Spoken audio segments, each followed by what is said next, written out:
Today's show is sponsored by the ABV Barrel Shop. The ABV Barrel Shop is located in the St. Louis metro community of Arnold, Missouri. The ABV Barrel Shop is focused on one thing, single barrels. Best of all, you can try before you buy. Head over to abvbarrelshop.com to sign up for their email and text distribution so you know what they have in stock, what classes are coming up, and who from the industry may be coming in to visit. The ABV Barrel Shop. It's where single barrels live. We are also sponsored by the Bar to Go. The Bar to Go offers traveling minibars that are no bigger than a small purse or toiletry bag. Best of all, they are fully customizable so you can create the perfect piece that is unique for you. If you own your own business, what a fun and unique way to promote what you do. Check them out online at thebartogo.com. That is the number 2 in the Bar to Go. If you have wholesale questions, call my friend Isabel Clark at 504-481-1297. Finally, we are sponsored by the Neely Family Distillery. NFD is a family-owned business that keeps ringing up awards in the spirits world. Head to Sparta, Kentucky to experience the family history, award-winning spirits, and meet the Neely family. Check them out online at neelyfamilydistillery.com. Now, on to the show. Let's drink!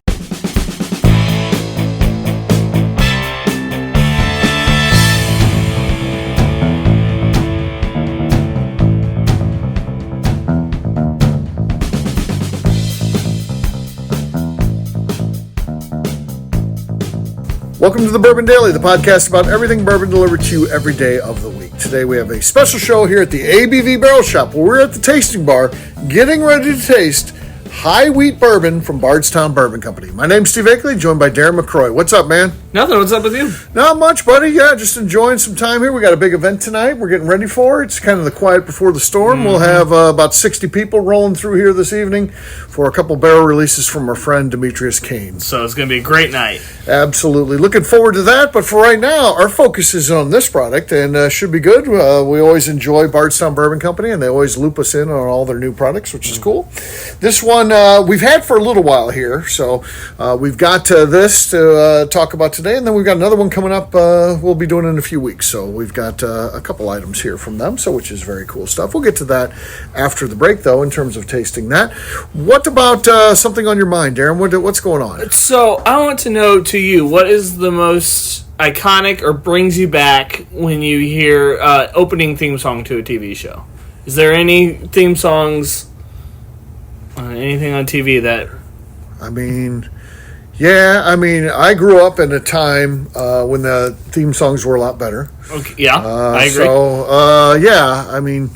I think that if you listen to or you watch Gilligan's Island, I think that one that's a sing-along at this point for those that are my age and that. The Brady Bunch, that's a classic. Hawaii Five-0.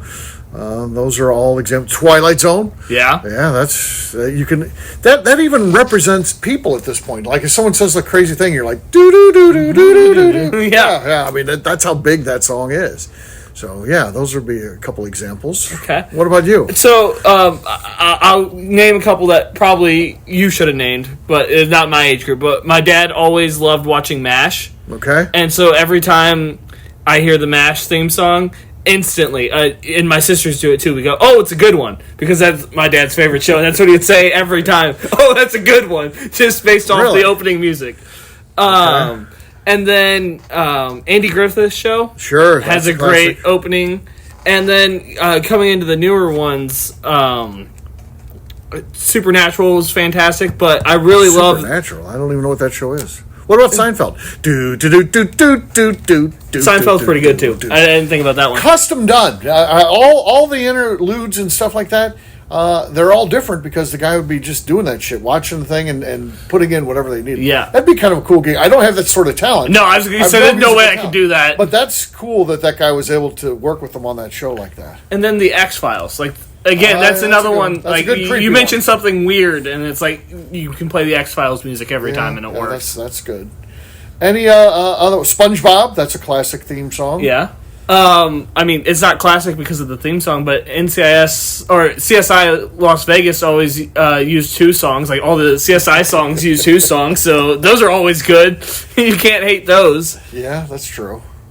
But yeah, I kind of agree with you. I don't think modern music... Well, okay, so Stranger Things had a pretty good opening theme that's suspenseful and kind of gets you into the mood. Technically, is that show still alive right now? Yes, there's one more season coming out. That show jumped the shark like 2 seasons ago for me. They lost me. Yeah. I liked that show a lot when it came out, and then the second year I was like, it's still pretty good. And then the third year I was like, what the fuck? And then I stuck with it, and then after that I haven't even watched it. There's supposed to be one more season, I know of that one. Okay. But nothing Kids else. are all in their 40s now. Yeah. Because they have so long between seasons and stuff. I mean, Yeah, because it takes so long to do all the CGI that they need to do, because it looks gorgeous. Sure. Even if you don't follow the story, it still looks cool. Oh, there you go. But that's another show where they kill people, but then they really don't kill them. They just let them come back. Yeah. Oh, he just happened to escape it and is in Russia. So the I don't know the name of the guy, but the father guy, the cop or sheriff or whatever. Yeah. He certainly looked like he was dead. He came back. Yeah. Matthew Modine, I mean, he looked like he died in one episode, and apparently he was back too. Yep. So you don't want to kill the character, but it's fun to have him die on screen. So, and then like if you kill them and they don't come back for 3 months, it's a whole lot of suspense. It's like what Star Wars did. And again, Darth Maul, one of the all-time most intriguing characters. Dark throughout the whole movie. You're getting ready for the time when he's going to be on the screen. You know there's going to be a big battle. I'm talking about you got to put yourself back in time. You got to when this 100%. ominous presence. It's all in the movie. Just cut screens of him watching things, and then it goes away, and you're like, man, this is going to be badass. And then he gets into it, and he kind of dies a shitty death. He gets cut in half. And then, but I heard later on that, of course, it's a good character. They want to bring him back and expand upon it, so they can just sew him up, and he's fine. Yeah. But it's also just create another cool character in my mind. Let the guy who died die. Like Anakin basically died at one point before he became Darth Vader. This is true. And like if we're to believe he's alive, they can save people. But he was never the same. He had to wear the suit and the respirator and all that kind of stuff. Whereas Darth Maul comes back and he's just perfectly normal. It's just like sewing on Luke's hand, which even in modern days we can sew on a hand. Not everybody, but they can save a hand from time to time. You can't save someone who's been cut in half. That's game over.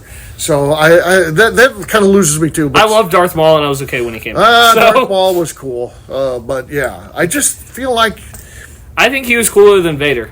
Yeah, because he combined martial arts and fighting ability. Yeah, whereas Darth Vader. Power of the Force. He has a super strong, can strangle you and stuff, and just grabs like ships out of the air sometimes. Yeah, he's cool. They're both cool, but Darth Vader's story is so good. You got to give it to Darth Vader with the voice, though. That voice, man, what a classic. Yeah, and I wish I could have, because I'm sure you were like this way, experienced Darth Vader being exposed as Luke's father, like without knowing in advance. Yeah, because that happened to me. We just thought it was bullshit. Again, there's no internet. You have to go back, to whenever that was, 1980. That one came out. Literally, we're like, this is just all because he's a bad guy. Yeah, he's just fucking with them because he's trying to just utilize, to save himself and get things going. I don't know. Looking back now, it's like, oh, that's cool. Yeah, no, because I knew it going in. Right. And so, like, every time Darth Vader was on, because I was, like, 6 when I watched it, I was like, I am your father? I am your father? Like, I just kept saying the line, like, waiting for it to happen. So, yeah. Well, we didn't know when we saw it, and it was shocking. And there was debate afterwards. That's the cool thing. Then you're waiting to see what really happens. There's some that are saying, yes, it's absolutely true. Others, like, there's no way. Then you got people read, like, the magazines. Again, there's no internet. So you're reading, like, I read in this magazine, it is true, and it's going to be, it's like, wow, interesting. So, do you like the prequel, like the ones that were made after the first 3? I assume you like the first 3 that were made. Like the first 3, the third one was pretty weak. It was, it was definitely the worst of the 3, but it tied things up or whatever. Yeah. So there's a place for it. And then I was all excited about the new ones, and I don't know, it felt to me they were on the level of kind of the third one. Just Yeah, just Kinda, all yeah. right. There were some good moments in all of them, but overall it was pretty weak. And then they lost me after that. I never watched anything else Star Wars again. So I did watch the next 3 that came out, and then that was done. it. I never watched anything else Star Wars. So not even like Mandalorian or any of that got Not really popular. Mandalorian, not the one that focused on Han Solo or whatever. Yeah, Solo. Or the one that had kind of Princess Leia was more focused on her. Carrie Fisher did right before she died. Yeah. No, never watched any of those. I have interest in those, but I don't know. Just never Yeah. paid any attention. I haven't finished like even the third set of trilogies. I haven't finished the third one yet, and I consider myself a kind of big Star Wars fan. Not really. Once you start talking to actual Star Wars fans, but every time I sit down and watch a movie, I'm like, okay, these are really fun and like they're enjoyable. Yeah, kind of. My problem is I don't think that way. Like, and so I get lost in all this shit. I don't know how you keep track of different worlds and all this shit, and they're throwing around a language that I don't know, and it's just too much. Yeah. Padme, Pano, Gadawata, he's an Awatu. I don't know what the fuck they're saying, and I'm like, what the hell's going on? And then I just get frustrated, and I don't want to watch it anymore. Yeah, see, I like not knowing what I'm watching, and understanding and trying to figure it out. No, I like that in the get tired TV of show. it. I get tired of it. So I just avoid all that stuff at this point. So I just wait till Tarantino comes out. I wonder if he's ever going to come out with anything else. What was his last movie that he even did? He did the one about the Manson family one. What was that called? Something in Los Angeles. Yeah, I saw that. I Yeah. remember seeing commercials for it. I don't think I ever watched it. Oh, yeah. I don't think you have the ability to watch that one. It's more dialogue driven, It's a lot of talk, and that's what his movies are about. Yeah, I know. Telling stories. I love all the other Tarantino movies. Do you? Yeah, You do not. I enjoy them and telling stories. It seems like they'd be too boring for you. It's like my buddy one time. They got the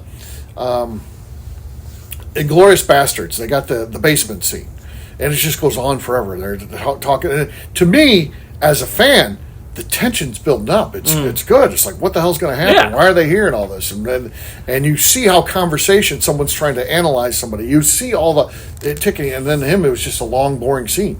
So I'm like, that's a great. Inglourious Bastards. The first time I ever watched it was actually in school. Okay. It was something that we were in doing in school? English class. Yeah, they showed it in school, in high school. And that kind of ruined the movie for me. It ruined it. Because we would have like 45-minute classes. And so you just randomly stop every 45 minutes and then pick it up 2 days later. And What did they do with the scene where he's fucking the chick from behind? I think they just showed it, yeah. Really? Yeah. It's a funny one. Yeah, It's got that real dorky guy, the German filmmaker, and he's like, ah! Yeah. But like this was like senior year of high school, so You're right. I get it. I don't have a problem with it. Yeah. Well, I watched all that kind of stuff. Hell, I watched the movie 10 when it came out, whenever that was, 1978 or whatever. Yeah. My parents accidentally took me to it. It was a whole thing. It was a problem. But my parents also were too cheap to walk out of the theater, so I got to watch the whole thing. yeah. Yeah. But it was just one of those things that we did. But I didn't really understand how great some of those scenes were until I could watch them all together in a row without stopping. God, you that's can't great. pause that movie. It's You talk about creating tension. That opening scene, and it's got the long shot of them driving up. The Nazis are driving up, and then the guy's got welcomes them into his home, and the tension is the guy's just drinking a glass of milk. Damn. Yeah. Damn. And then when they flash down, you see the family underneath there, and you know what's going on, and then, God. And the way he just breaks the guy down, and then he starts crying, and then they start shooting. Jeez. Yeah. Yeah. Au revoir, Shoshana. Oh, yeah. Interesting. All right. So what we're going to do, we're going to take a quick break. We're going to pour this high wheat bourbon, and when we come back, we're going to taste this thing, and Darren's going to tell us about it. We'll do that in just a few.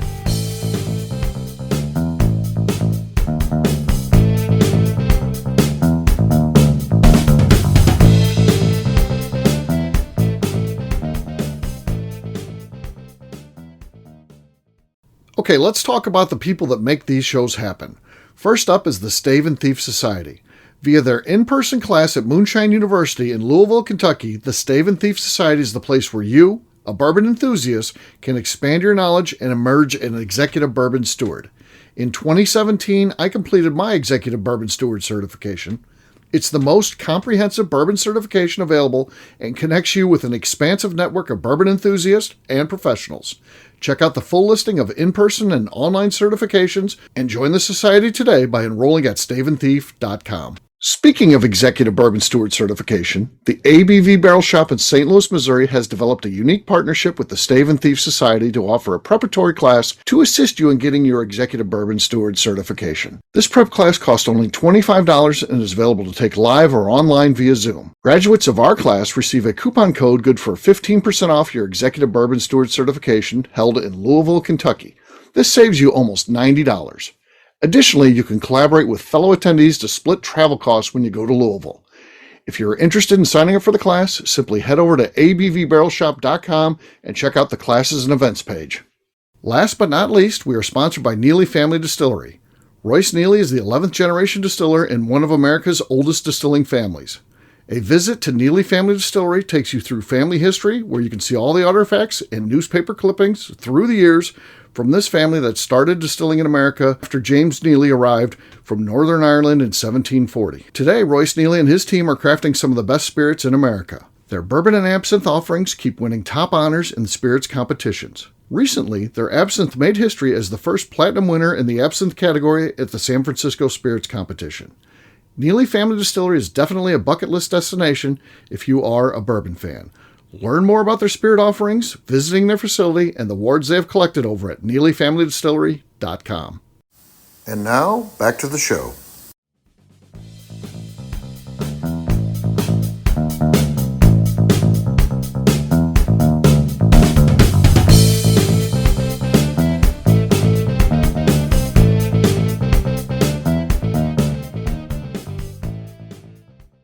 Hi, I'm Stephanie MacLeod. You are listening to the Bourbon Daily. The real name of the palisade is an ampersand.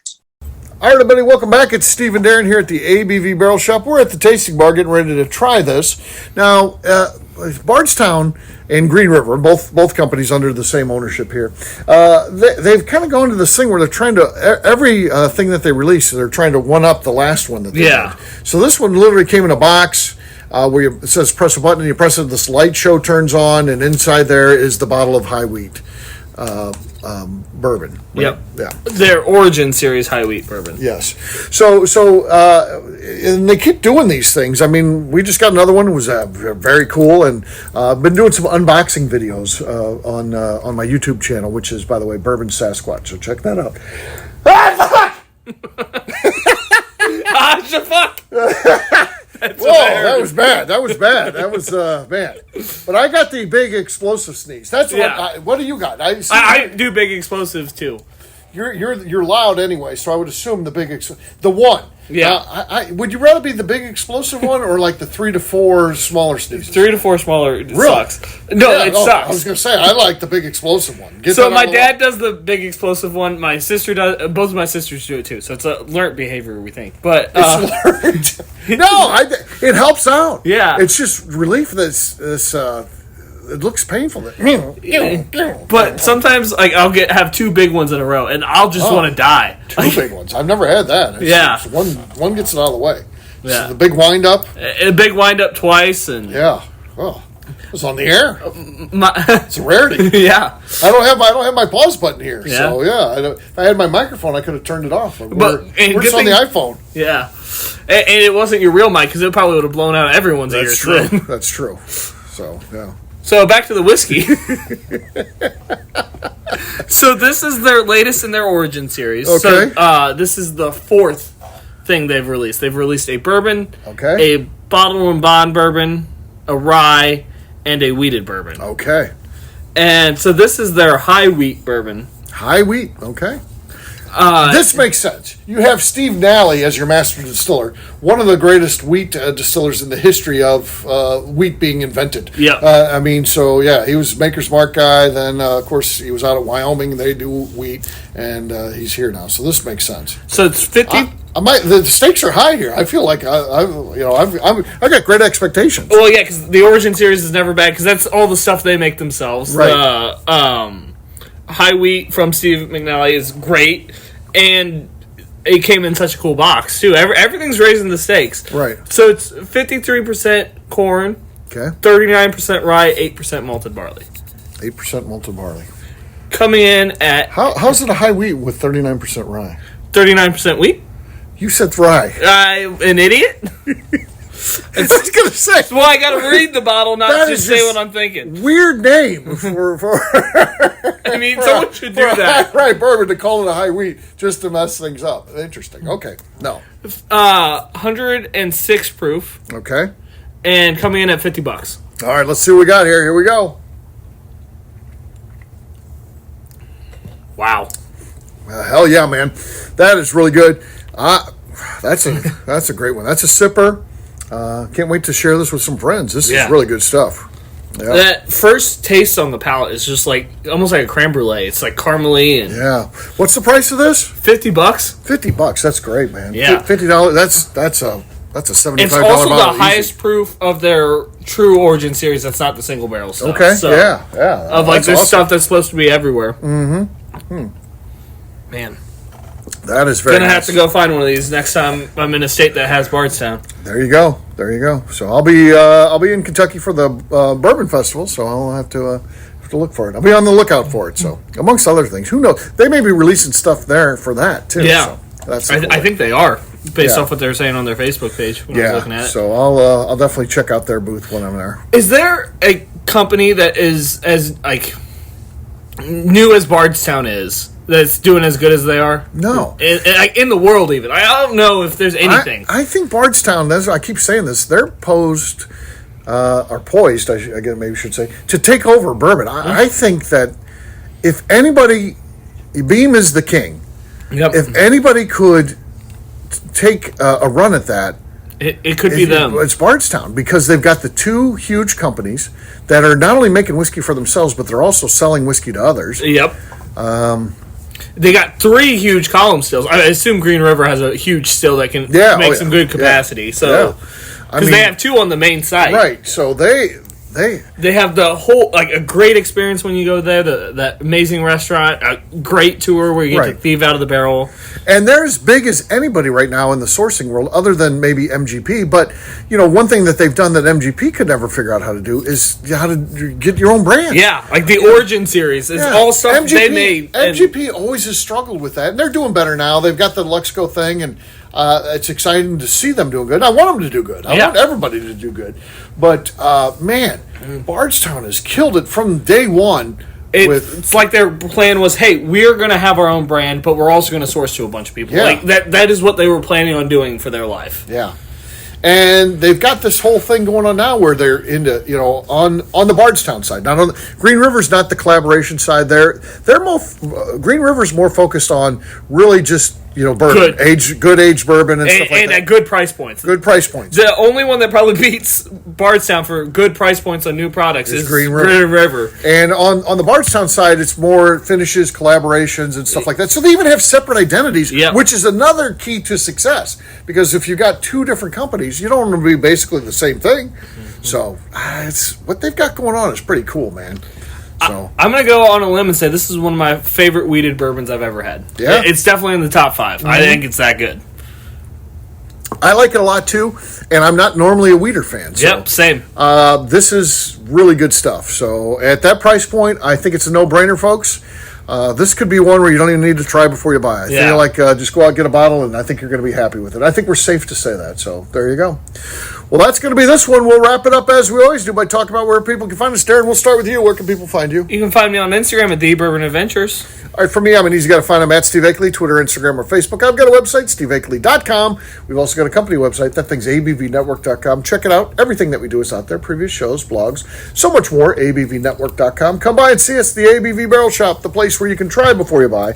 We're online where we put our events and everything else, what we have in inventory, and much more at abvbarrelshop.com. And please, give us a 5-star review. That helps new people find the show. That's pretty darn important to us. And if you like what we're doing, get involved over at patreon.com/the ABV Network. That's it for today. We'll have a brand new show for you tomorrow. Looking forward to that. Until then, take care, everybody. See ya. Bye, y'all.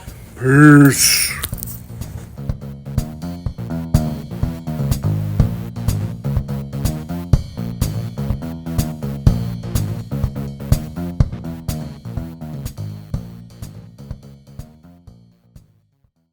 Before we let you go, let's talk about one last thing. The ABV Barrel Shop in the St. Louis community of Arnold, Missouri. The ABV Barrel Shop is focused on a couple of things. First of all, single barrels. We are the place where single barrels live. We go to distilleries, taste through the whiskey, select the best barrel, and have it shipped to our store where we present it to you, our customers, by allowing you to try before you buy. We're also known for the classes that we have in our education center in the store, as well as the events we have with industry professionals from the bourbon business. If you are in the St. Louis area, please come by and visit us at 6 Fox Valley Center in Arnold, Missouri. Or at a minimum, at least sign up for our email and text distribution so you know exactly what's going on in our shop over at abvbarrelshop.com. This is Steve Akeley, owner of the ABV Network, signing off. We thank you for listening to our programming and truly appreciate your support. The Bourbon Daily is part of the ABV Network. For more information or to become a sponsor, please visit abvnetwork.com. Thanks for listening and cheers. This has been a Steve Akeley production.